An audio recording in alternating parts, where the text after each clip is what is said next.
Ora, viva muito, boa noite e seja bem-vindo ao debate político. Hoje é 6 de outubro de 2024, 3 dias para o dia da votação. No entanto, caro telespectadores, estamos aqui para discutirmos, debatermos e perspectivarmos aquilo que será o processo político moçambicano na data de 9 de outubro e também pós 9 de outubro. Hoje eu conto aqui nos estúdios com a presença dos nossos jornalistas e comentadores do debate político. Conto com Dr. Mulungu, professor Pangaia e também conto aqui com Augusto Pelembe, que vamos trazer aqui a análise em detrimento daquilo que tem acontecido no território nacional. Para já passo a saudar a si, caro telespectador e internauta, também Dr. Mulungu. Muito boa noite, seja bem-vindo ao debate político. Boa noite, Chisupa. Boa noite, Dr. Pangaia. Boa noite, ilustre Pelembe. Estamos cá para debruçar em torno daquilo que são os fenómenos políticos a nível nacional. Perdoe-me também, esqueci-me de facto de saudar o mais importante, que é o povo que nos acompanha a partir de casa. Sintam-se saudades e sinceras desculpas. Exato. Mulungu, como que pretende começar o programa, com ponto prévio ou sem ponto prévio, e qual será este ponto prévio? Bem, o meu ponto prévio é em volta da estátua, a polêmica da estátua. Ontem, de facto, acompanhamos informações que fazem menção da abertura de uma comissão de inquérito, ou seja, Moçambique está a tornar-se campeão nessa coisa de comissões de inquérito. Então, temos mais uma comissão de inquérito que, de facto, irá averiguar como é que foi, de facto, executado este processo da construção da própria estátua e o que é que aconteceu, de facto, para que ela não representasse, de facto, as características físicas que nós conhecemos através das imagens que fomos projetados de Eduardo Mondlane. Então, há aqui uma tentativa de se redimir, mas eu acho que essa tentativa de se redimir, ela tem um sabor, um aspecto meio falso, porque devia se explicar porque houve a necessidade, primeiro, de se construir uma estátua para substituir uma antiga que não apresentava nenhuma degradação à vista, se calhar precisava de ser um pouco polida e que faltaria o nosso arquiteto da Unidade Nacional a brilhar. Então, numa primeira fase, deviam explicar o que é que lhes motivou a alterar a estátua e, numa segunda fase, de facto, quem foi este indivíduo ou este grupo de indivíduos que fizeram aquela estátua que apresenta uma certa desproporção entre os membros do corpo, né? Quando falo de membros, estou a falar da cabeça, do tronco e também das próprias pernas. Então, eu acho que aqui há mais uma vez, há uma forma de fazer as coisas em Moçambique que não é correta, porque devia-se trazer aqui um discurso que de facto demonstra uma certa preocupação com aquilo que tem sido debatido a nível das redes sociais ou a nível das televisões e aquilo que é de facto a representação da preocupação do povo, que é essa degradação da imagem do arquiteto da nação. Então, não se viu, de facto, um discurso que alinha nesses termos e que demonstra uma certa preocupação por parte do governo. Aqui estamos a perceber que há uma tentativa de atribuir culpa a alguém e esta tentativa, de facto, será operacionalizada através de uma comissão de inquérito. Isto tudo mostra-nos que o governo atual não tem capacidades para criar métodos políticos com capacidade de persuadir a todo tipo de ambiente político que se apresente contra ou a favor dos seus posicionamentos. Exato, muito obrigado. Passo já para o professor Pangaia. Muito boa noite, seja bem-vindo ao debate político. Boa noite para si, Sopa. Boa noite, o Pelembe. Boa noite, doutor Mulungu. Boa noite, telespectadores. Vamos poder partilhar aquilo que tem a ver com a conjuntura política no nosso país. Obrigado. Só algum ponto prévio? Sim, o ponto prévio tem a ver com a reflexão que hoje em Moçambique está a passar. O 4 de outubro simboliza, neste caso, um momento de reflexão sobre a estabilidade da paz no nosso país. Sabemos que no dia 4 de outubro de 1992, há 32 anos neste caso, foi assinado o Acordo Geral de Paz e que trouxe, portanto, a paralisação do confronto que havia entre moçambicanos. Uns chamaram isso de guerra civil, outros chamam de guerra de desestabilização, outros ainda chamam a guerra dos 16 anos. Olha, foi uma guerra efetivamente que dizimou muitos moçambicanos naquilo que é o que está escrito na história de Moçambique.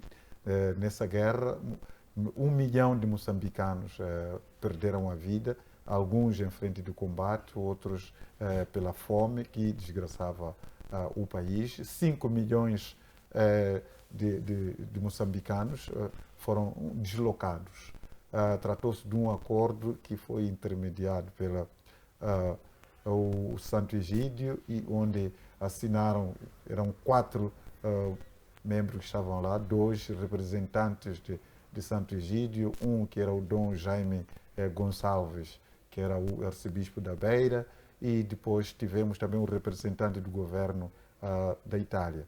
Por parte do governo moçambicano, Armando Guebuza, esteve lá a orientar, portanto, a dirigir a equipe do governo. Por outro lado, da Renamo estava o Raul Domingos, que também esteve lá. Portanto, estamos a falar de uma negociação que iniciou em 1990 e só terminou em 92, com a assinatura dos acordos por presidente Joaquim Alberto Chissano e o Dhlakama.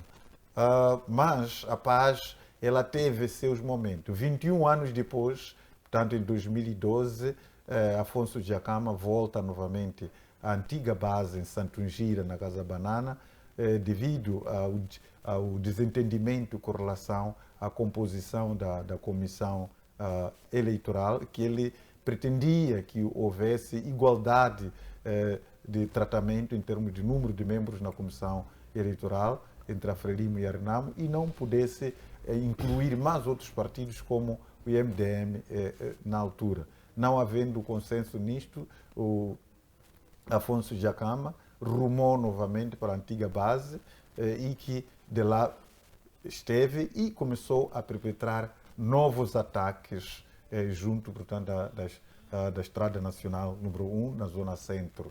Em 2013, o exército moçambicano foi atacar e destruir a base da Renamo, tanto na Gorongosa, e foi aí onde Afonso Dhlakama, Renamo neste caso, declarou nulo e sem efeito o Acordo Geral de Paz. Começaram novamente novos ataques sobre isso e depois veio a ser assinado novamente um acordo nos finais de 2014, que voltaram novamente a se entender, houve eleições, mas nessas eleições novamente criou-se um outro conflito, não é? Em que a Renamo reivindicava a governação de 6 províncias, centro e norte, por considerar que ele tinha ganho. Foi um conflito e até chegou o momento do Dhlakama dizer que iria governar aquelas províncias ao bem ou ao mal. E houve, neste caso, aquele constitucionalista, que está, se não me engano o nome dele, e que foi a favor a esse posicionamento do Dhlakama, mas foi considerado um indivíduo que não estava a contribuir para a sociedade moçambicana. Então, estamos a falar, a dizer isso hoje, dia 4 de outubro, como forma de refletir sobre Foi na sexta, antes de ontem. Exato. Como forma de poder mostrar que estamos a tratar, estamos na semana de reflexão daquilo que são os acordos gerais de paz e como nós devemos manter esses acordos de paz ao nível nacional. Infelizmente, agora estamos num conflito, numa guerra com os terroristas, e numa tentativa de resolver essa guerra com os terroristas em Cabo Delgado, estamos a construir outro conflito que virá novamente com o repovoamento de Cabo Delgado pelos ruandeses, que estão-se a multiplicar, já que eles estão casando com com as moçambicanas, estão se envolvendo com as moçambicanas, vão nascendo filhos ruandeses moçambicanos e esse será um conflito que virá daí. Numa tentativa de resolver um conflito, estamos já a poder gerar um outro conflito. Então, essa semana que é de reflexão sobre a paz no país, unidos devemos repensar para garantir uma paz duradoura. Então, seria esse o ponto prévio de todos os moçambicanos. O outubro é um mês sagrado para todos nós, é um momento de recordar os nossos concidadãos que pereceram durante a Guerra dos 16 anos. Temos que lembrar que a Guerra da Libertação de Moçambique também cefou 10 mil moçambicanos entre combatentes e civis. E essas guerras todas vão cefando várias vidas no nosso país e esperemos que não continuemos a poder implantar esse tipo de situações. Exato, muito obrigado, professor Pangaia. Eu penso que a Semana da Paz, o Dia da Paz, a sexta-feira que passou, marcou muito o professor Pangaia, que tanto se vê no mesmo dia, 4 de outubro, e com muita história para nos deixar aqui ficar e assim também, caro telespectador, compreender. E também passo já a saudar ao Augusto Pelembe. Muito obrigado por estar aqui no nosso programa. É sempre um prazer, um privilégio ter aqui neste debate político. Muito boa noite e seja bem-vindo. Boa noite para si, para o professor Pangaia, para o Dr. Mulungu, inclusive.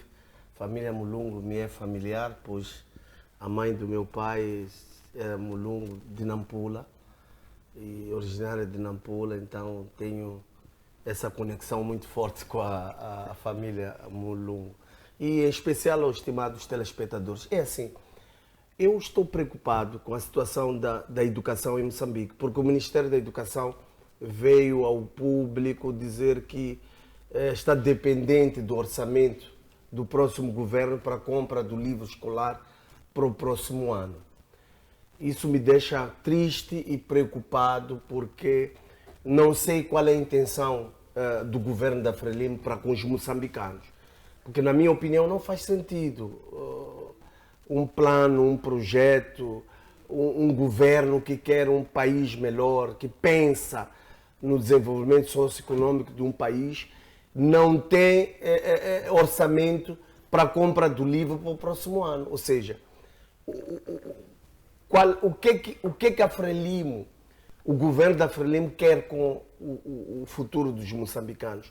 Eu acho que se nós tivéssemos um Estado sério, uma procuradoria séria, a ministra da Educação, os seus colegianários deveriam estar na barra da justiça para responder o porquê esta fragilidade, este erro clássico, por não ter um orçamento para o próximo ano, para a compra de livros para o próximo ano. Ou seja, é preocupante e vergonhoso, porque todo o país que se preza pelo futuro das futuras gerações tem a educação como base sustentável, uma base de apoio para o desenvolvimento de um país. Mas estamos a ver que o governo da Frelimo qualqueriza o sistema de educação, de tal maneira que até, se for já ver, este ano que está a terminar o ano letivo,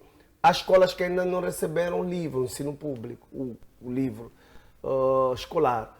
E já estamos já a prever o próximo ano sem livro escolar, porque olhar o próximo ano e à espera do novo governo, que vai tomar posse lá para janeiro, dia 15, da Assembleia da República, nomeação de ministros. Então já estou a prever de novo as crianças sem livro escolar. Então temos que repudiar, quero chamar a atenção quem é de direito, a PGR, ao próprio presidente Inhus, que isto é um certificado de incompetência não só à ministra, mas também ao próprio presidente da República. Porque deixar o país de rastros e sem perspectivas do futuro já é por si um certificado de uma incompetência daquelas que não tenho palavras para classificar. Então, ainda não saiu do poder, a comunicação foi na semana passada ou esta semana finda. Ainda vai a tempo de de se fazer alguma coisa para que possamos ter o livro escolar. Aliás, eu não concordo muito com o nosso sistema de educação, a compra do livro. Veja que o orçamento para a compra de livro é uma doação do Ocidente, ou dos países que apoiam o orçamento do Estado. Eu acho que isso não é justo, porque a educação é a base. Eu acho que o Estado tem que criar condições para que seja o principal financiador do nosso sistema de educação e não de depender de ajuda internacional. Isto é típico de governos que não têm programas para o seu país. Então, eu espero que quem é de direito ponha a mão na consciência, os que foram eleitos, quem vier a governar o país nos próximos anos, tenha um plano sério com a educação e não dependa para a compra do livro de apoios internacionais, mas sim do orçamento do Estado, daquilo que nós produzimos, possamos ter dinheiro para a compra do nosso livro. Porque tem consequências quando dependemos de livros doados. Temos aquele problema do livro da 7ª classe que vem de homossexualismo, ensinar as crianças a homossexualismo. Temos aquele problema de Maputo estar em Cabo Delgado estar na região sul. Então, é doações. Depende de quem doa o dinheiro. Agora, se nós apoiarmos com o nosso orçamento do Estado, com o nosso PIB, acredito que o nosso ensino vai voltar a ter qualidade como já teve nos anos 80. Eu fiz o ensino primário nos anos 80 e lembro que o livro da primeira, a minha irmã que me seguia usou o mesmo livro escolar. Os conteúdos não mudavam de ano para ano. O que acontece agora é que há uma máfia, há um grupo de mafiosos dentro do governo que estão a controlar a produção do livro e ganham muito dinheiro com isso, por isso qualquerizam o sistema da educação. Então eu quero apelar ao presidente Inhosso, que está de saída, não foi um bom presidente, mas pode ainda, na pequenez, na insignificância da sua governação, pelo menos resolver este problema do livro para o próximo ano para os nossos filhos. Exato, muito obrigado, Augusto Pelembe. Caro telespectador, convidamos-nos a entrar neste debate com os seguintes temas: o rescaldo da campanha eleitoral, que já se finda, e ainda temos mais o dia da reflexão. No entanto, a nossa reflexão começa hoje, seja aqui no programa e para além do dia. E também vamos fazer aqui uma análise em torno das urnas que vão ser utilizadas do processo eleitoral e finalmente vamos falar sobre a queixa que a Renamo submeteu contra o CDD na pessoa de Adriano Novunga. No entanto, para começar com esta quebra de gelo, eu vou começar do lado direito com o Dr. Mulungu. Muito boa noite. Vamos começar aqui com este tema, que é o rescaldo da campanha eleitoral. Analisando vamos imaginar como se fosse o dia de reflexão. Hoje, domingo. Qual é a reflexão que faz, na sua opinião, sobre a campanha eleitoral? Fazendo uma espécie de rescaldo da campanha eleitoral, gostava de buscar logo a priori aquilo que foram as palavras ou o ponto prévio do ilustre Pelembe. É assim, a questão da educação em Moçambique, ela é tão preocupante que, de facto, nós, como povo moçambicano, que somos os maiores visados, enquanto acharmos que é preocupação genuinamente do governo, não haverá nenhuma mudança. Porque nós temos que fazer pressão, nós temos que criar métodos de demonstrar ao governo que estamos preocupados com aquilo que está sendo proporcionado à nação, aos nossos filhos, que é o futuro do país. Não faz sentido, conforme dizia o ilustre Pelembe, que a esta altura, 3 meses do fim do mandato e também do fecho de um ano, se diga que não há orçamento para a impressão do livro para o próximo ano. A questão de impressão do livro ou de criação de condições mínimas para que alunos tenham aulas nas escolas, não deve ser algo por se debater, não deve ser algo por trazer certas projeções, deve ser algo que seja uma preocupação primária por se garantir. Porque nós estamos a lidar com um setor sensível e este setor é que vai garantir o futuro de um Estado. Qual é esse Estado? É o Estado nosso. Então, quando há, de facto, posicionamentos deste género por parte do governo, nós começamos a perceber que perdeu-se 10 anos, de facto, a fazer políticas sem políticas, numa situação em que está flagrante a ausência de projeto. A educação não teve nenhum projeto. É por isso que eles não terão orçamento ou estão dependentes do próximo governo. É o próximo governo que vai começar em janeiro, seja o governo da Renamo, do MDM, ou Venâncio Mondlane, ou da Frelimo. Esse governo estará preocupado numa primeira fase na sua construção. E não vai, de facto, olhar para a questão da educação. A questão da educação, ela devia ser preocupação isenta deste processo todo político. Eu até gostei muito porque o ilustre Pelembe não usou isto na vertente campanha, porque até ele sabe que isto é uma preocupação que é do direito da pessoa ter este acesso à educação. Então, indo diretamente para a sua questão, eu acho que a campanha este ano, comparativamente aos outros anos, acho que a campanha este ano, ela tem, de facto, uma avaliação positiva. Tem uma avaliação positiva porque, em comparação aos outros anos, nós este ano não temos, de facto, muitos incidentes nas próprias campanhas, que é um encontro entre grupos que acabam ali entrando em choque e, de facto, pondo em causa a integridade física das pessoas que se encontram na campanha.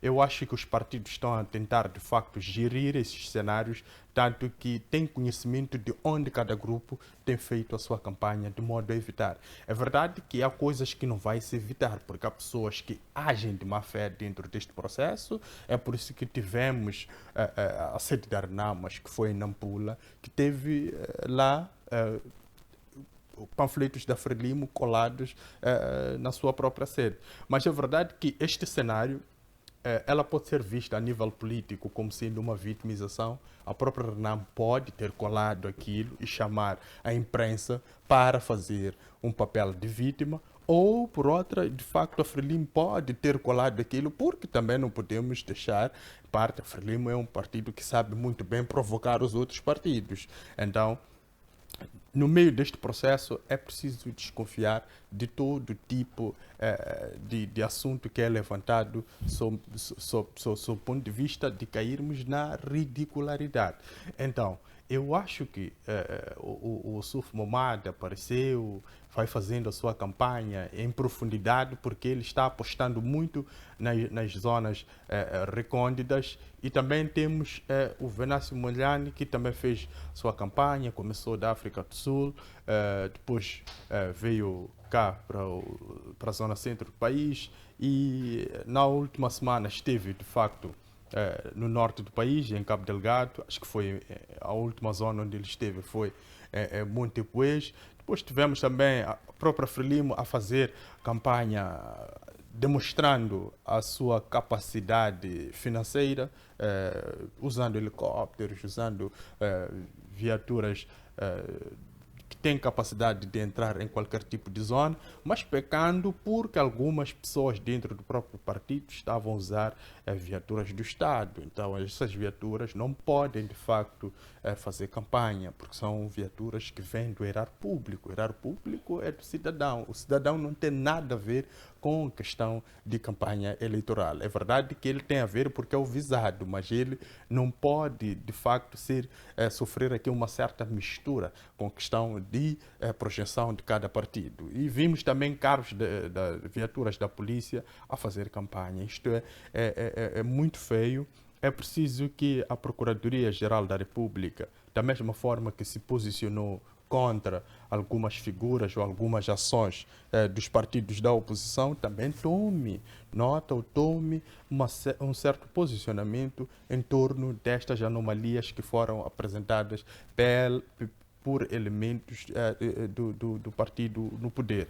Então, eu acho que estamos aqui já na fase final. Hoje é domingo, estamos a 3 dias do processo da própria eleição.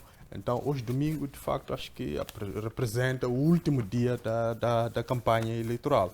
Eu acho que cada partido, neste momento, a estas horas, 21 horas, deve estar a fazer uma espécie de concentração. A partir de segunda-feira vão fazer um balanço e perspectivar, de facto, aquilo que será este processo. Mas, fora perspectivar, eu acho que os partidos, neste momento, devem estar a estudar formas de fazer um controle deste processo, porque não há garantias nenhuma. O nosso sistema de segurança do país não oferece nenhuma garantia para proporcionar aqueles que são os números reais oriundos desse processo. Então, devem estar a essa altura também a pensar neste pormenor para garantir, de facto, uma certa transparência no dia 9. Exato, muito obrigado, Mulungu. Professor Pangai, em sua análise, como que olha, qual é o balanço que faz sobre a campanha eleitoral? Sim, o colega do painel, Mulungu, acabou fazendo uma resenha do que ocorreu durante esse período e até então, que já estamos na reta final.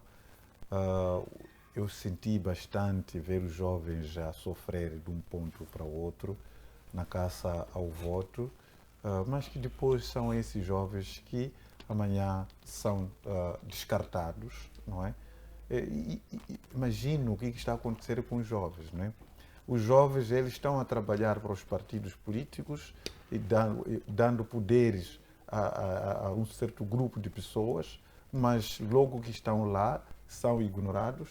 Os jovens estão a dar dízimos às igrejas, são eles que estão nas estradas dia após dia a convencer pessoas para serem crentes, e quando chegam lá são cobradas dízimos, e esses dízimos vão beneficiar os líderes das igrejas. Os jovens não despertam esse tipo de situações que estão sendo utilizados de uma forma vergonhosa pelos idosos, pelos adultos, aqueles que se juntam, constituem um determinado grupo para alimentar seus interesses. Pegam jovens que eles correm em todos os cantos. Se você for a ver, são jovens que estavam ali, em algum momento eram chamboqueados, em algum momento, quando encontravam-se com uma outra situação, com outro partido, lutavam de um lado para o outro. Mas vamos ver o que vai ser desses jovens depois de poder ter o poder, esses senhores que estão a organizar essas marchas todas.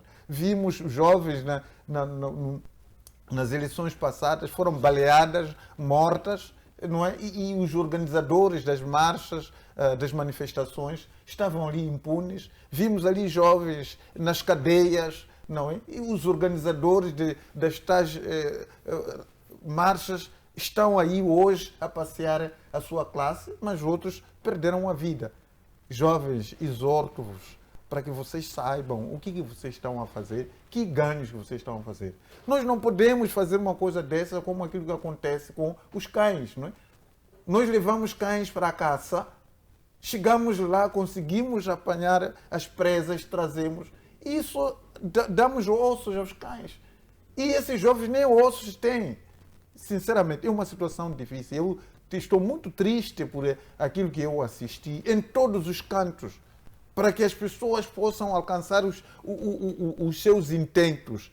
No mínimo, reconheçam também o esforço desses jovens naquilo que eles fazem.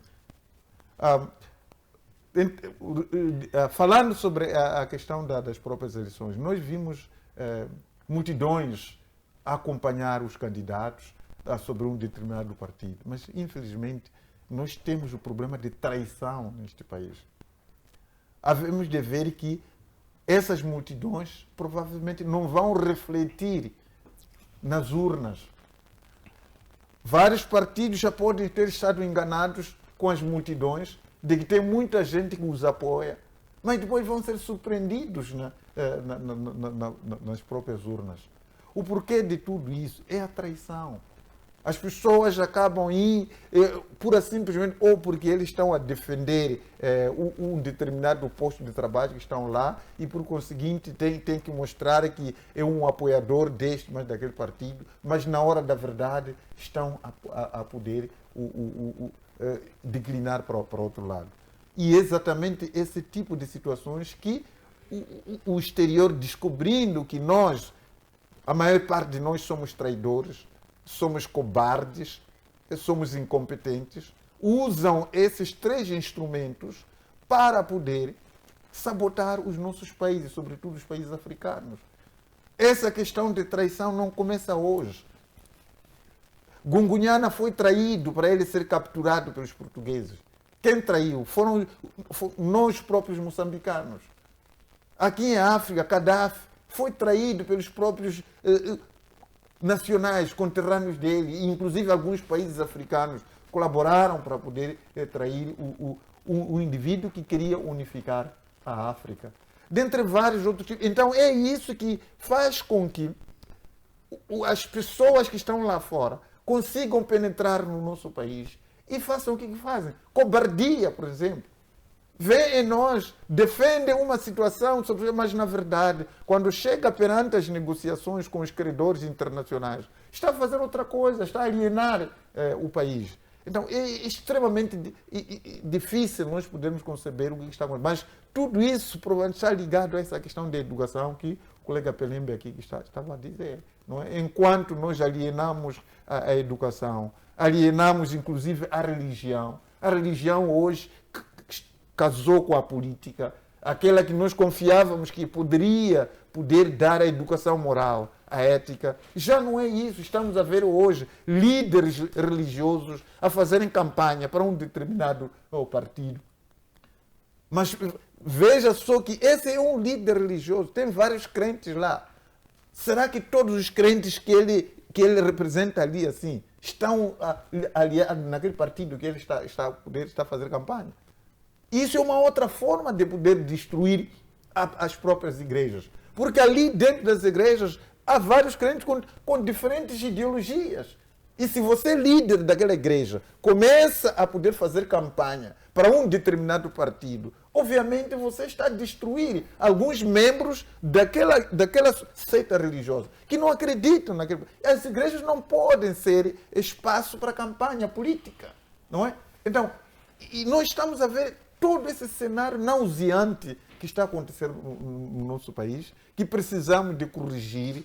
Cada um deve tomar o seu papel. A religião tem o seu papel de poder trazer a moral, a ética na sociedade. Desde que os políticos façam também a parte dele, que é a política. Porque, na verdade, aqueles que fazem política, depois, no dia, vão à igreja. Então, formem bem esses senhores, para que quando vão liderar os partidos políticos, quando vão ao governo, eles vão com esse papel devidamente formado. A questão de respeitar a moral, de respeitar o outro, respeitar o país onde ele está, através do papel que a igreja pode fazer, independentemente do partido onde o crente possa querer alinhar. Esse seria o papel. Mas se nós pretendemos que os religiosos também desempenhem o papel do governo, também desempenhem o papel do partido, obviamente que não vamos conseguir fazer com que este país ele possa progredir. Correram lá as eleições, aliás, as campanhas estão a terminar, mas vamos ver o que isso vai nos trazer. Outra questão lamentável é 30 e tal partidos, cerca de 37 ou 38 partidos que tanto se registraram e aparentemente receberam o valor da CNE. Mas quantos partidos que nós vimos na estrada a fazer campanha? Muito poucos, se calhar não passam 10 partidos. E o resto de partidos estão aonde? O que fizeram com os valores que eles receberam? E isso é recorrente. Gastar o erário público para poder distribuir a uns partidos. Será que a CNE não tem um instrumento suficiente para poder conseguir avaliar efetivamente a esses partidos que só aparecem para poder receber o erário público e depois não estão lá? É outra coisa. As passeadas todas que foram feitas ao nível nacional, através do erário público. Mas será que é isso que nós pretendemos mesmo? É essa forma que nós vamos garantir a governação deste país, gastando o pouco que nós temos, tendo em conta que no ano passado nós também tivemos essas passeadas ao nível das vilas e cidades que são os municípios. 2023. Agora, 2024, novamente, estamos no mesmo cenário das passeadas, num país onde falta aspirina, num país onde as pessoas têm uma refeição, se calhar nem uma refeição por dia, mas nós estamos, se for em todo o país, vai encontrar bandeiras, vai encontrar panos pendurados em todo o canto. Se você colhe todos aqueles panos que eles penduraram no território nacional, quantos livros escolares nós poderíamos ter feito? Quantos lençóis que nós teríamos levado para os hospitais, onde as pessoas estão a dormir diretamente no colchão, se existir, ou mesmo no chão. Mas temos essa coragem de poder pegar tantos panos do Rovuma ao Maputo, do Índio, pendurar todo o país, ficar ali, vão apodrecer daqui a nada, gastamos tanto dinheiro assim. Infelizmente é isso que nós vimos sobre essa questão. Exato, muito obrigado. Mas há uma coisa, desculpe. Vai mesmo para si. Exatamente. Eu quero descansar o professor Pangai. Exato. Nós temos uma versão de uma política e pensamos que é o modus vivendi. Mas não é. Os 49 anos da independência de Moçambique estão a ser governados por um partido de bandidos. E nós pensamos que viver política é isso. Mas não é. Professor e telespectadores, doutor Mulungu, campanha é uma festa. É um direito da democracia que os povos têm de escolher quem deve dirigir o seu país. E é justo que seja assim. Mas, infelizmente, porque a Frelimo, o partido de bandidos, faz com que a política seja uma política suja. E as pessoas passam a odiar política por consequência das más políticas da Frelimo. O que dizia o professor, o doutor Mulungu. A Frelimo usa os cargos do Estado, a Frelimo usa o Conselho Constitucional, a Frelimo usa o STAI, os órgãos eleitorais. E isso faz com que as pessoas passem a pensar que fazer política é sujeira, mas não é isso. Se olhares para o mundo fora, nos Estados Unidos haverá eleições, em Portugal houve eleições, em outros países do mundo. A política é feita de uma forma livre, as pessoas se juntam, têm liberdade de expressão e quando vão votar, o resultado da votação é o resultado do desejo da população. Mas infelizmente em Moçambique, como dizia o professor, você vê jovens a fazer campanha e no final das contas, quando termina, os jovens são jogados aos canteiros, são lançados a Deus dará. Mas isso é política da Frelimo. É a Frelimo que faz isso, dá tentação, usa os jovens, marginaliza-os. Isso é cultura do partido Frelimo. Então não podemos levar isso como cultura daquilo que deve ser uma sociedade sã, uma sociedade justa, uma sociedade do futuro. Esta é o modus operandi de um partido que faz com que as pessoas pensem que isto é uma cultura normal de uma boa sociedade. Agora, o que foi? O que foi essa campanha? Esta campanha não foi tão violenta como as outras, mas deixa mais uma vez claro que nós temos um partido que se intitula dono deste país. Porque agora temos o problema nos órgãos eleitorais. Os professores estão a ser formadores, os professores estão a ser MMVs, os polícias estão a ser MMVs, num país em que temos 70% da juventude desempregada. Ou seja, tem juristas desempregados, tem economistas desempregados, tem vários estados de jovens desempregados, mesmo com formação acadêmica. Mas temos que levar um professor assalariado e dar de novo um outro salário.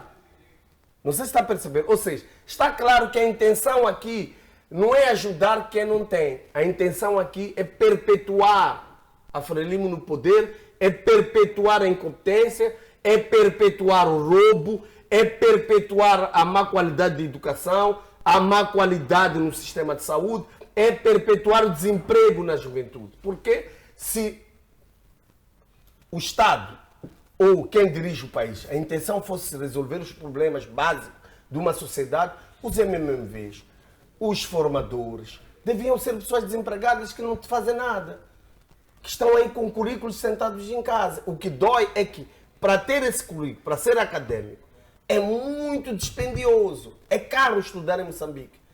E depois você termina a faculdade, zero, não tem emprego, e tendo oportunidade de emprego, está ali, estão a colocar professores, estão a colocar diretores das escolas. E eu concordo com o professor Mulungu que a solução do problema em Moçambique não cabe apenas aos governantes. Nós, como sociedade, temos que se revoltar. Eu acho que nessas eleições tínhamos que ir nas salas das aulas, ver o MMV, professor, lhe golar, lhe tirar fora das salas, apanhar um professor, lhe golar e lhe tirar para fora das salas, porque é ilegal. A lei da probidade pública, um funcionário do Estado não pode receber 2 salários do mesmo pagador, ou seja, o Estado paga o salário como professor e ainda paga como MMV. Então, o que é que nós queremos? O que é que o STAI, a CNE, está a transmitir para a sociedade moçambicana com esses exemplos hediondos? Eu falo hediondos porque não tenho palavras para classificar, porque depois de onde vir que as eleições devem ser livres, justas e transparentes. O que estão a transmitir com tudo isso? Por isso que eu digo, professor, não é o normal. É o normal porque estamos a ser governados por um mesmo partido há 49 anos. E este partido está a fazer-nos pensar que normal das eleições são essas alfacatruas, é essa sujeira toda. Mas isso só vai acabar se nós, como sociedade, nós, como povo, entendermos que este país é nosso, não é deles. Não é deles. Quem deve mudar são eles, não somos nós. Nós temos que nos revoltar e tomar posição e resolver essa questão. Principalmente temos a oportunidade, no dia 9, de decidir o futuro do país. Então vamos lá. Exato.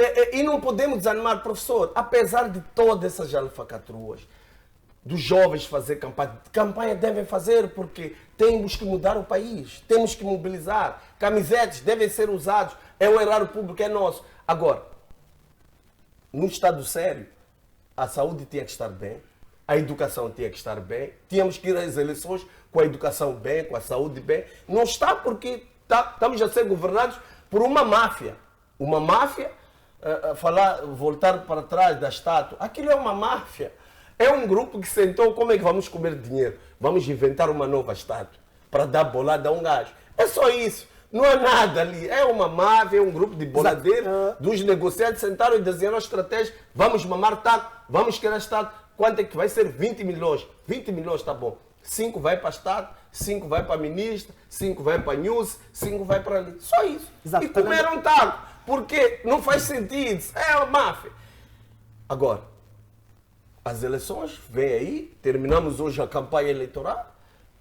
O que tem que acontecer, na minha opinião, é o povo refletir.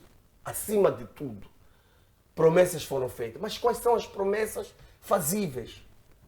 Fazíveis, porque ouvi candidatos aí, eu sou do MDM, eu penso que vote no MDM, mas eu quero que o povo vote com consciência, não é votar no MDM porque é partido, porque eu sou amigo do PLM, não, vote porque o MDM vai trazer soluções. Ouvi aí candidatos, vai mudar a província, a capital parlamentar para onde, a capital econômica. Agora, será que são essas nossas prioridades? Neste momento que os jovens estão desempregados, que a saúde está de qualquer maneira, que a educação está de qualquer maneira, há fome no país. Se eu perguntar ao professor aqui, o Dr. Mulungu, assim, jornalista, o que gastaste no mês de setembro? E o que ganhas como teu salário? Você vai ver uma discrepância anormal, você nem vai entender onde é que apanhaste tanto dinheiro para sobreviver. Porque o teu salário, gastaste mais daquilo que você ganha. Então, os problemas dos moçambicanos são mais sérios do que aquilo que ouvimos muitos dos candidatos a trazerem utopias. o que eu chamo a atenção do quem está a assistir o programa é uma reflexão e tomar uma decisão séria, porque este país é nosso. Se falharmos no dia 9, são mais 5 anos e quiçá 10 anos.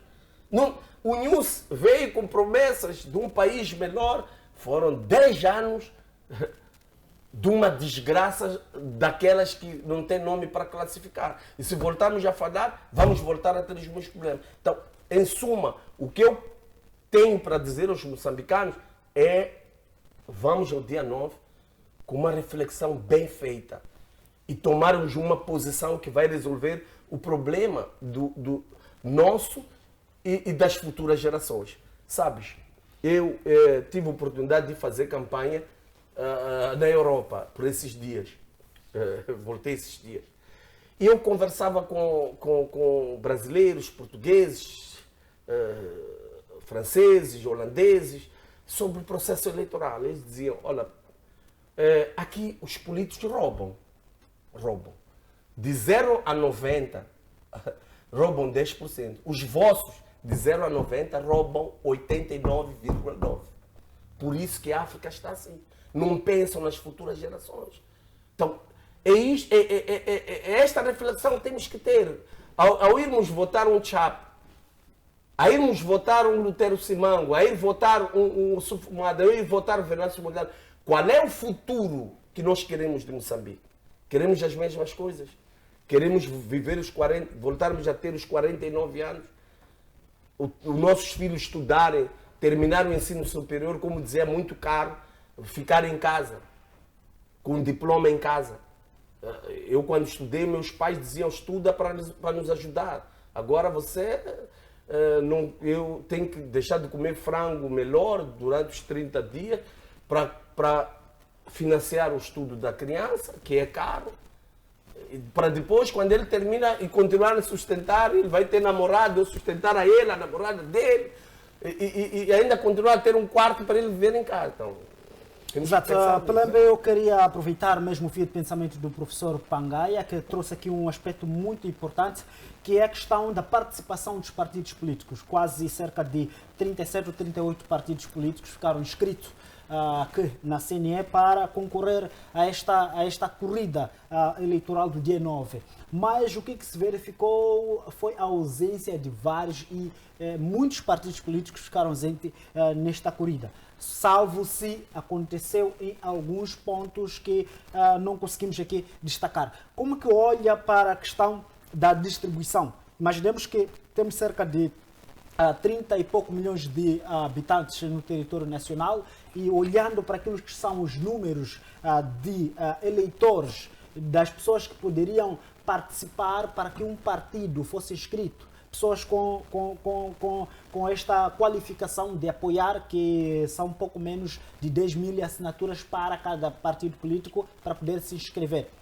Como que olha estes números de requisitos para a inscrição dos partidos políticos e aquilo que foi o movimento, aquilo que foi o trabalho efetuado pelos partidos políticos durante a campanha eleitoral, assim como até agora que podemos fazer esta reflexão o dia 2. Como que olha para este trabalho? Bem, eu vou tentar olhar em 2 ou 3 vertentes. Exato. Primeiro, é o estilo de política que nós temos em Moçambique. E o estilo que nós temos é dividir para reinar. E há partidos que são criados muitas das vezes para dividir e o sistema poder continuar a reinar. De tal maneira que até um dos nossos, às vezes, colega de painel aqui, que se intitula presidente de um partido da oposição, mas quando chega o dia da campanha eleitoral, ele declara o apoio ao sistema. E tem vários outros partidos que assim o fazem. Ou seja, dividir, criar, abrir espaço para os partidos se registrarem, dar dinheiro para dividir o eleitorado e continuar a reinar. É um sistema, uma vertente que eu também tenho que olhar, tenho que aceitar que existe, e isso faz com que o pensamento dos moçambicanos seja de ódio contra os partidos políticos. Porque no Brasil, mesmo em Portugal, tem vários partidos e de tal maneira que nas assembleias, as assembleias têm vários partidos. Isso também ajuda no processo de decisão a favor da sociedade. Mas em Moçambique, infelizmente, os partidos, muitos, às vezes são criados apenas para dividir, para reinar. Mas também a comunicação social. Só vai atrás de quem é importante para a própria televisão, a própria comunicação social. E você pode ter seu partido, mas se para a comunicação social não é relevante, a comunicação não te procura. Temos que acreditar que tem partidos que estão a fazer campanha à sua maneira, a seu estilo, mas porque não tem relevância para alguns canais, não aparece. E muitos de nós só temos conhecimento do que o partido esteve lá porque vamos à comunicação social, assistimos à televisão, os diários de campanha e temos acesso e estamos em condições de dizer que não, o partido tal esteve na rua, mas já partidos estão na rua. Só que como a comunicação social hoje é cara para estar em todos os lugares, então há essa dificuldade. Mas em suma, como eu dizia, a política moçambicana torna-se difícil porque estamos habituados a uma política suja e achamos que todos são sujos. Há sujos, mas também há bons partidos que são importantes para a política moçambicana e devem continuar. Não vou negar que há partidos que entraram, como dizia o professor Pangai, entraram nessa corrida para se embarcar o erário público, mas tem partidos que estão aí e querem o bem de Moçambique e devem ser apoiados. Não podemos só pensar que porque alguns são sujos, todos devem ser sujos. Não podemos pensar que política, porque a Frelimo suja a política e pensar que a política é suja. Não podemos pensar assim. Temos que continuar a acreditar para lutar para que Moçambique seja melhor para as futuras gerações. Exato, muito obrigado, Pelembe. O professor queria retorquir, por favor. Sim, eu dizia o seguinte, é muita pena nós estarmos a gastar o erário público com a CNE, que não está tudo dá a indicação de que não está a avaliar melhor naquilo que se chama o registro desses partidos. Esses partidos têm o direito de antena na televisão pública, bastando para o efeito eles poderem apresentar o seu programa daquele dia, e a TVM, que é a televisão pública, deve estar lá. E se isso não aconteceu, então esses partidos têm o direito de poder reclamar. Foi um ilícito que ocorreu, porque todos eles tinham esse direito. Mas o pode ter acontecido de fato é que isso não é a primeira vez que está a acontecer. Estamos nas 7ª eleições, isso é recorrente, há registro de vários partidos. Na hora de votação só vamos ver lá no boletim de voto tantos partidos, mas que na campanha não vimos nenhum sequer, não é? Maioritariamente. Então isso é triste. É importante que a CNE, nas próximas eleições, faça um pente fino no registro desses partidos, sobretudo aqueles que mostrarem-se frágeis em termos mesmo, não tenham aparecido na campanha. As justificações dos valores virão lá, vão inventar onde justificar, usar um valor nisso, mas aquilo, e a CNE vai aceitar nisso.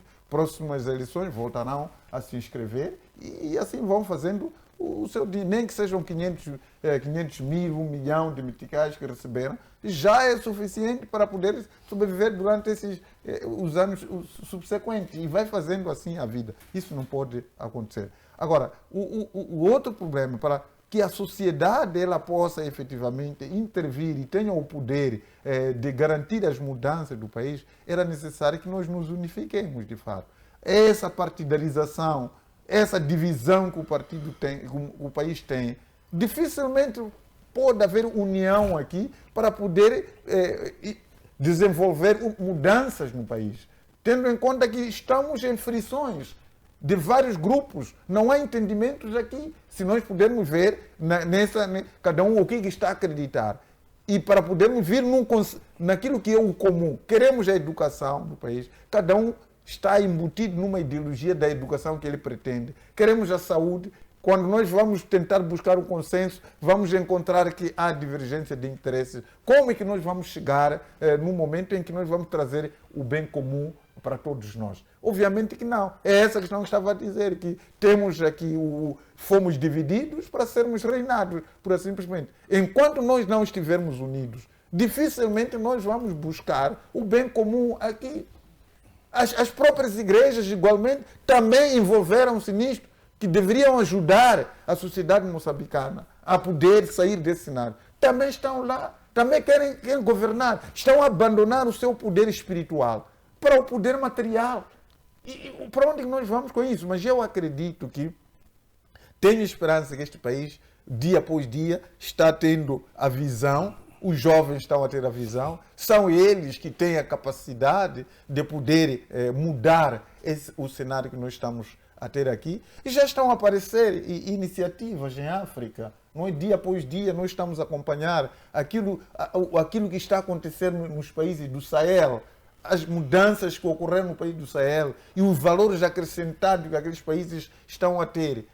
Outrora refinava o petróleo e gás fora do país, agora já estão a montar as suas respectivas refinarias, não é? E já estão a processar o seu material dentro dos seus próprios países e com todas as vantagens trazidas, diferentemente daquilo que nós estamos aqui. Nós queremos aqui, naquilo que foram as campanhas dos partidos, não consegui notar claramente quem é que tem a pujança de poder enfrentar os credores internacionais.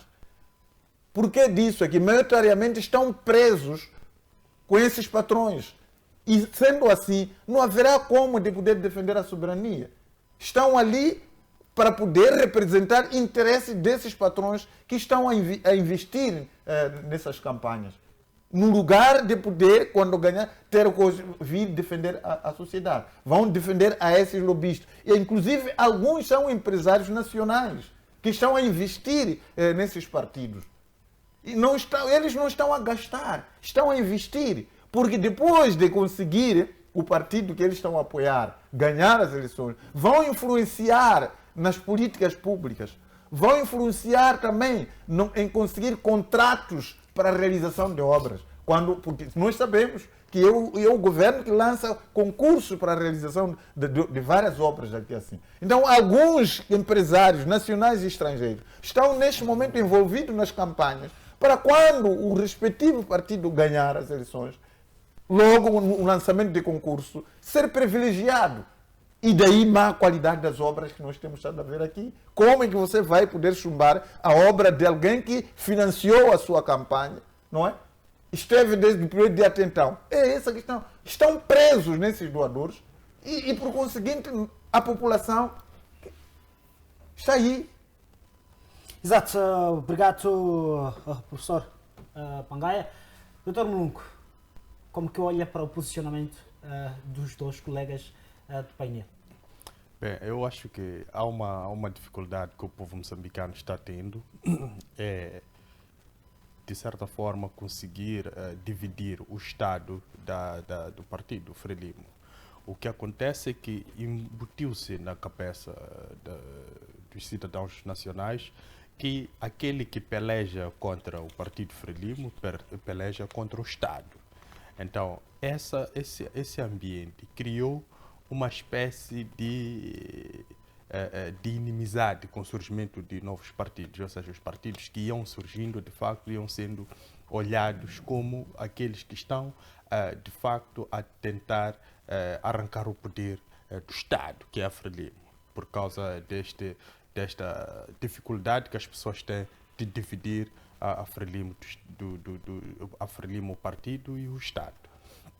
Mas isso, de facto, tivemos províncias como a Beira, tivemos províncias como, ou localidades como Quilimane, que de facto demonstraram que tiveram a percepção do que era partido e o que era Estado. Tanto que por lá tivemos partidos da oposição que ascenderam ao poder. Então, este é um processo e este processo vai levar muitos anos, mas enquanto este processo levar o tempo que for a levar, nós ainda teremos indivíduos que vão usurpar os recursos do Estado para poder fazer campanha, porque estas pessoas ainda têm na sua mente a ideia de que a Frelimo é, de facto, o próprio Estado. Ademais, o que depois salta-nos à vista e tenta, de facto, contrariar essa narrativa é a ideia de que há alguns membros da oposição que estão posições privilegiadas do Estado, que também usaram recursos do Estado para fazer campanha dos seus próprios partidos. Então, esta narrativa acaba sendo contrariada quando nós temos fenômenos deste género. Agora, a existência de números elevados de partidos, isto mostra uma desorganização política a nível interno. E esta desorganização, ela não pode espantar nem a mim, nem a si, nem aos meus colegas do painel, porque ela emana daquilo que é a funcionalidade da própria Comissão Nacional de Eleições. A Comissão Nacional de Eleições, ela é uma instituição falhada. É uma instituição que precisa ser reestruturada desde a sua base, desde o seu pensamento, porque ela também encontra-se politizada. Uma instituição que lida com eleições, ela não pode ser politizada, tem que ser uma instituição que de facto tem a percepção de um cenário político, de um ambiente político democrático, para ela conseguir dividir os mares. Enquanto a Comissão Nacional de Eleições não conseguir dividir os mares, então o sistema político todo, as campanhas, elas estarão viciadas e nós teremos um número exorbitante de partidos políticos a participarem. Por quê? Porque todas as decisões que a Comissão Nacional de Eleições toma, elas estão imbuídas de interesses partidários. E não só. O posicionamento da própria Comissão de Eleições, ela demonstra, em algum momento, uma certa tendência. Tendência o quê? A representatividade dos partidos que se encontram inseridos dentro da própria Comissão de Eleições. Mas isso também é um erro, em parte, por parte da própria oposição a nível nacional, porque a RNAMO, que foi o partido mãe na oposição, abriu um espaço para negociatas com a Frelimo, que sempre esteve no poder, para partidarizar as instituições. A ideia que a RNAMO tinha no princípio era bipolarizar o poder, ou seja, se tivesse um diretor da RNAMO, tinha que ter o vice da Frelimo, se tivesse o diretor ou PCA da Frelimo, tinha que ter um vice da RNAMO. Então, os partidos que também vieram por detrás não fugiram à regra, travaram a luta para conseguir, de facto, em instituições estratégicas politicamente, como a Comissão Nacional de Eleições, introduzir lá um membro para que represente aquilo que são os seus interesses.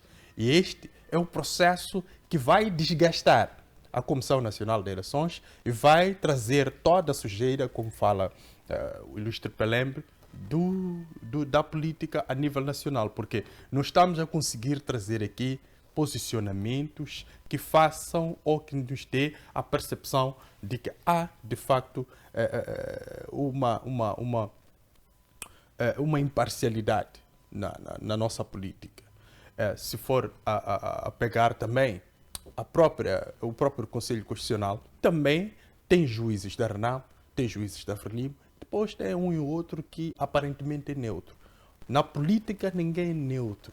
Todos nós temos uma tendência a apreciar um determinado partido político, mas cabe a nós, enquanto projeção de palavras ou em termos discursivos, fazer com que as outras pessoas, aquelas que não têm a percepção que nós temos por estar inserido no processo, percebam de facto que há uma divisão, há partidos políticos, existe o Estado e existe a CNE, que é um órgão independente. Mas para tal temos que começar da base. E essa base tem que trazer de facto a destruição do clientelismo político que assaltou o Estado moçambicano. Exato, muito obrigado, Dr. Mulungu. Eu volto assim com o Dr. Pelembe, aquilo ainda sobre a questão de eleições. Acompanhamos nos últimos dias um partido político, concretamente a RNAMO, submeteu uma queixa contra o CDD, na pessoa do Adriano Novunga. Qual é o comentário, qual é a análise que faz contra esta ação, atendendo que na pessoa da RNAMO diz que há aqui um envolvimento da CDD para um determinado aspecto e o Novunga veio comunicar à imprensa, assim, a dar uma entrevista a dizer que está exatamente, ou melhor, esta ação está sendo perpetrada pela pessoa de Ossufo Momad, que isto nunca tinha acontecido na Arnam e que agora o Ossufo Momad está a perseguir a CDD e que a CDD depois vai retalhar, vai buscar assim apoio dos próprios membros da Arnamo para poder aqui ir atrás de alguns atos que atentam contra aquilo que é a integridade política. Como que olha para este ato da Arnam submeter a queixa contra a CDD e também como que olha para ações que, ou melhor, que se queixa a própria Arnamo contra o CDD? Bem, como quadro do MDM, não queria comentar, mas como analista vou comentar. Exato. Porque trata-se de um partido político que submeteu essa queixa. É assim, em direito, todo cidadão tem o direito de bom nome. É jurídico, é o direito que nos assiste e isso vale para qualquer um. E se um cidadão sente que o seu direito foi violado, tem o direito também de intentar uma ação no nosso quadro jurídico. E acho que o Ossufo Momad se sentiu beliscado pelos pronunciamentos do Adriano Novunga, como também a própria Arnam se sente que o seu nome, o seu bom nome está a ser prejudicado. É um direito que lhes assiste. Deve ir à justiça, colocar, mas é assim. Como político, estamos na boca das eleições e olhar para o cenário político nacional, em que a Renam já está em problemas por causa do próprio Venâncio Mondlane, as lutas internas, o Manuel da Araújo, o Raul Novinti, vários. A Arnam ultimamente se envolveu em muitos problemas internos que fragilizaram para o cenário político nacional, para o público, para os moçambicanos, sujaram o próprio nome da Arnam. E eu digo isso com muita tristeza, porque como político, a Arnam é um ator muito importante para a democracia em Moçambique. Mas a própria Arnam cavou a sua própria sepultura. E com esta agora, apesar de ser um direito que lhes assiste, eu acho que não é um momento oportuno.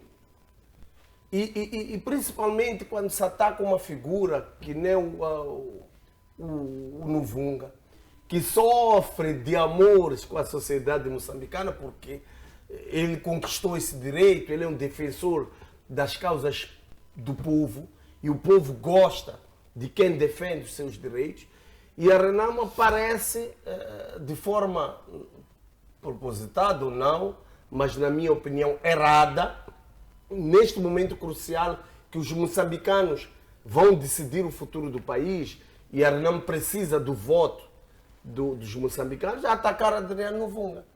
Na minha opinião, peca por não ser oportuno o momento, os timings que deve fazer isso. Podia ter fazer depois da campanha, ou podia ter feito no silêncio. O que me admira é a incapacidade de um amigo meu, o deputado Xalau, eu gosto muito dele, mas eu acho que foi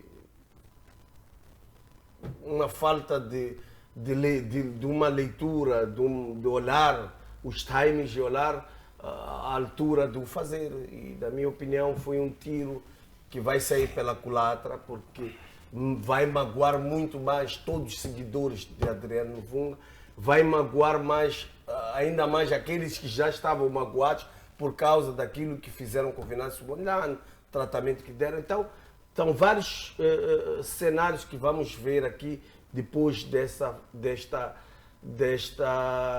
como é que se chama? Deste embrulho que a Renam se envolveu mais uma vez. Volto a repetir. Em direito, quando sentes que teu nome está a ser colocado em maus lençóis ou está a ser mal falado, tens o direito de ir lá impugnar ou meter uma ação no tribunal. Mas será que era oportuno para a Renam fazer isto nesta altura? Eu acho que não.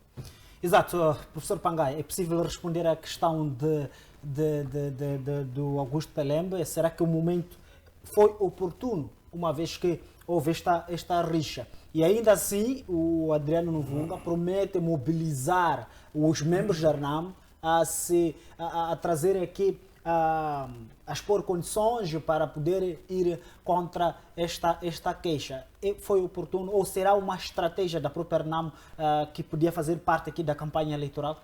Olha, a inteligência, quando nós começamos a definir o que é inteligência, de uma forma simplista, assim, seria a capacidade de resolver os nossos problemas a nosso favor.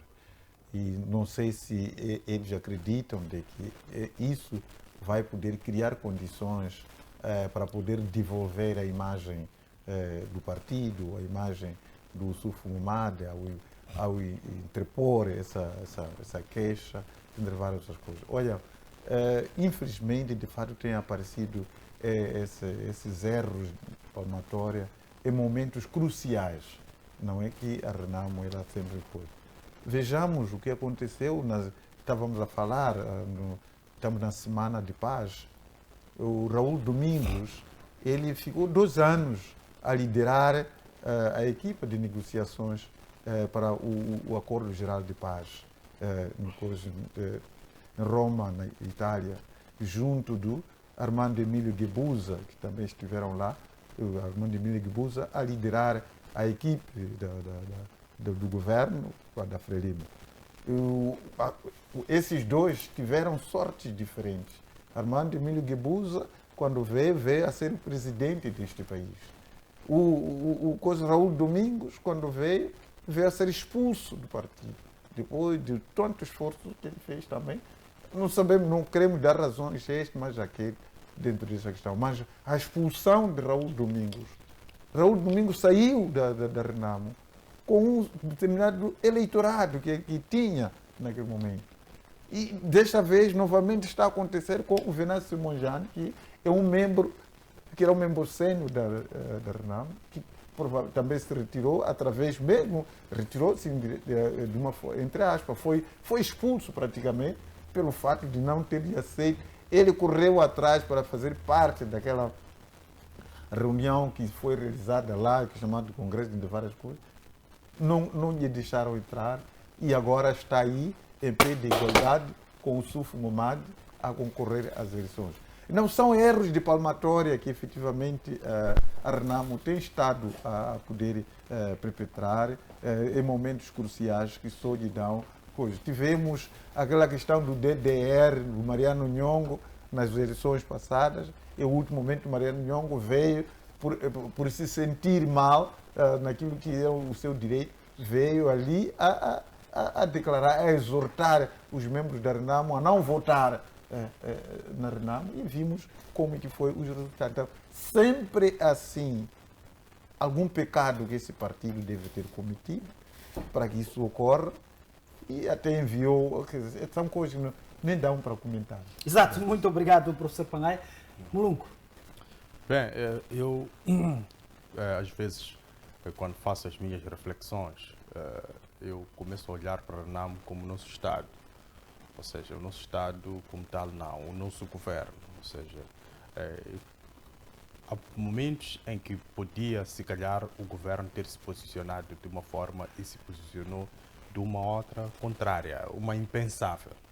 Então, eu olho a Renamo nestes moldes, porque a Renamo, quando começou a ter a pressão do Venâncio Mondlane para ele ser o candidato à presidência, a Renamo fez o impensável. Criou um ambiente que, de facto, era tão fértil para essa saída de Venâncio Mondlane que ele acompanhasse com vários simpatizantes do partido. Ou seja, naquele momento a Renamo podia ter tomado decisões que, de facto, podiam fazer com que esta saída não tivesse tanto impacto. Mas a Renamo abriu um espaço enorme dentro do seu próprio partido para que, de facto, esta saída fosse uma saída triunfal. E tal aconteceu, é o que nós temos presenciado. O Venâncio Mondlane tornou-se um fenómeno a nível nacional.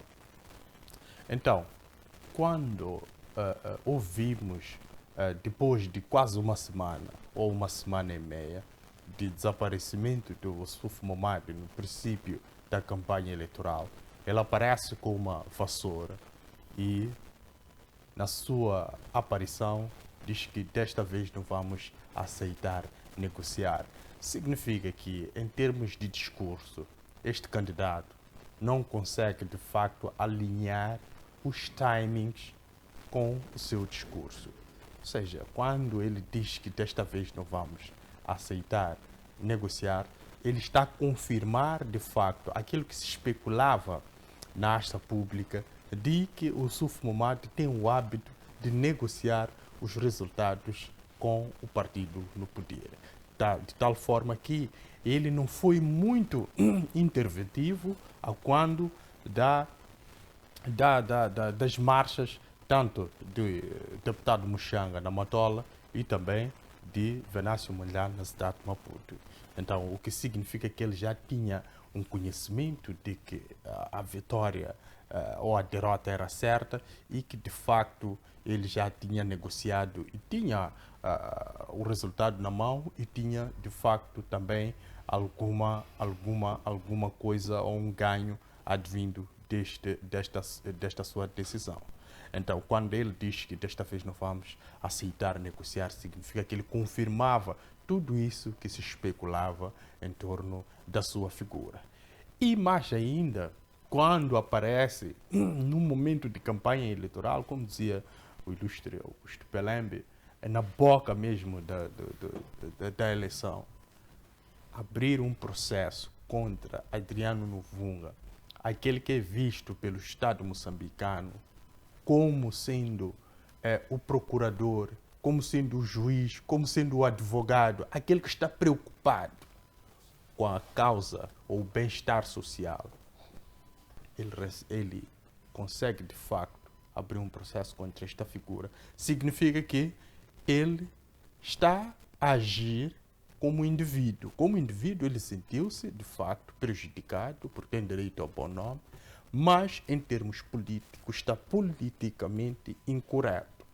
Porque não é um tempo, não é a altura precisa que ele, de facto, possa submeter este tipo de processo e chamar o Adriano Novunga a uma vara da justiça ou levar ele a banco dos réus.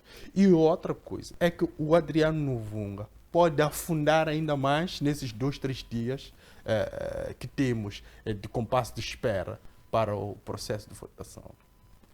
Pode afundar a imagem da Renamo e do Ossuf Momade.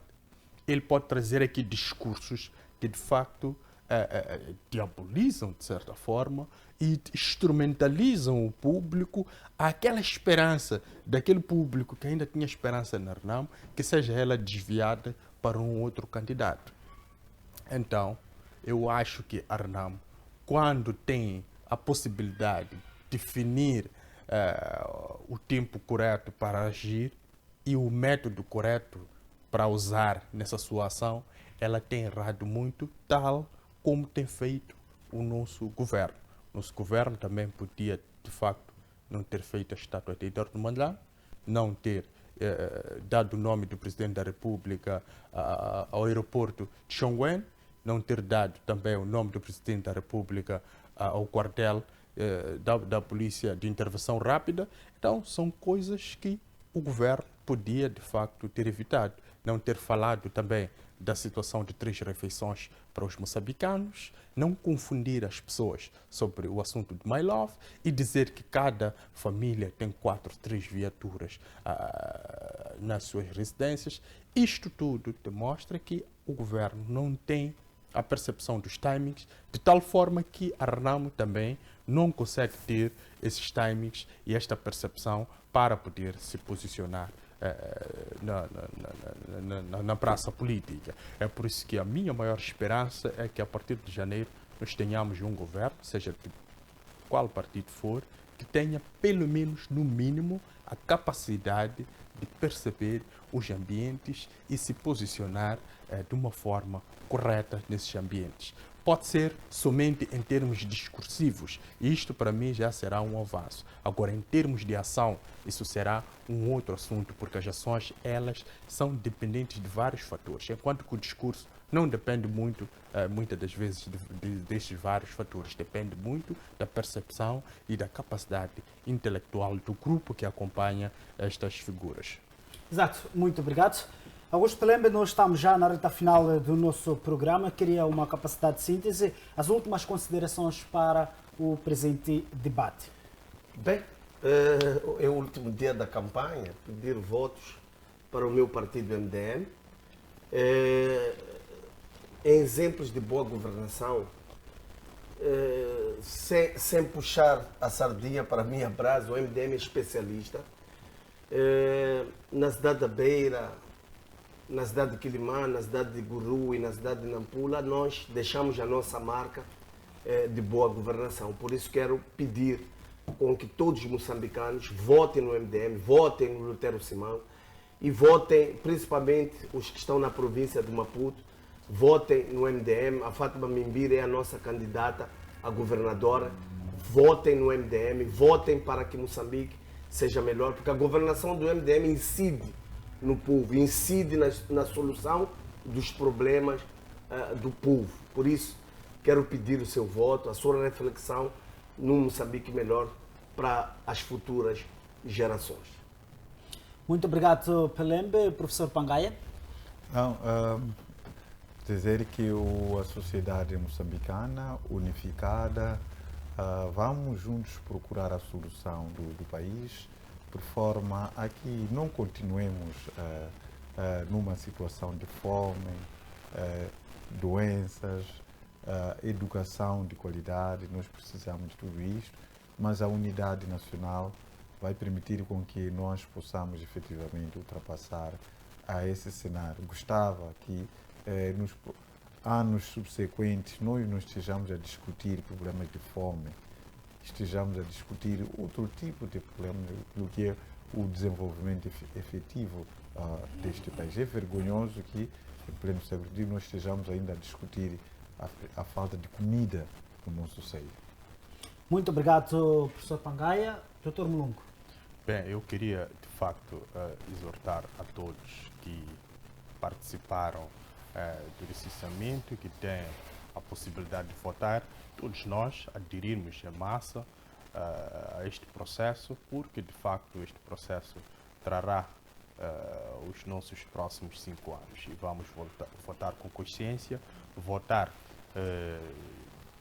naquele que, de facto, poderá representar os nossos anseios todos e vai, de facto, trazer ou restaurar o país.